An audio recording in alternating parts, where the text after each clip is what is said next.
Pemirsa, pemerintah Kota Palembang menargetkan ruang terbuka hijau sebesar 30%.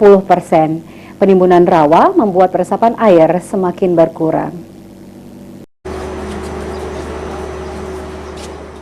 Wahana Lingkungan Hidup Sumatera Selatan menyebut kekurangan RTH di Kota Palembang dan juga kolam retensi menyebabkan air hujan akan sulit tertampung.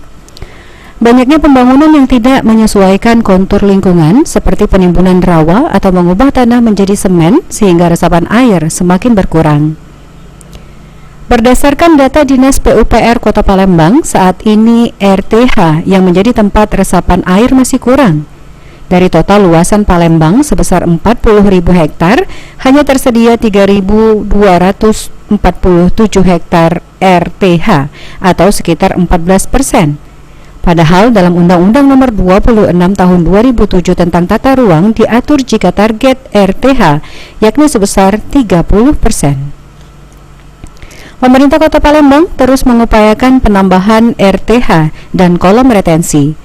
Sekda Kota Palembang juga mengingatkan masyarakat untuk tidak mendirikan bangunan di sepanjang sungai karena nyatanya saat ini masih banyak bangunan yang berdiri di sepanjang sungai. Pak, tinjauan kita banjir sore ini, Pak. Ya, pada hari ini saya bersama dengan Dinas PUPR meninjau secara langsung ada beberapa genangan air yang cukup tinggi. Di antaranya adalah di depan Herper sampai ke belakang, dan juga kita akan tinjau beberapa titik lagi. Di antaranya adalah di Jalan Yayasan Musri, itu akan juga kita tinjau.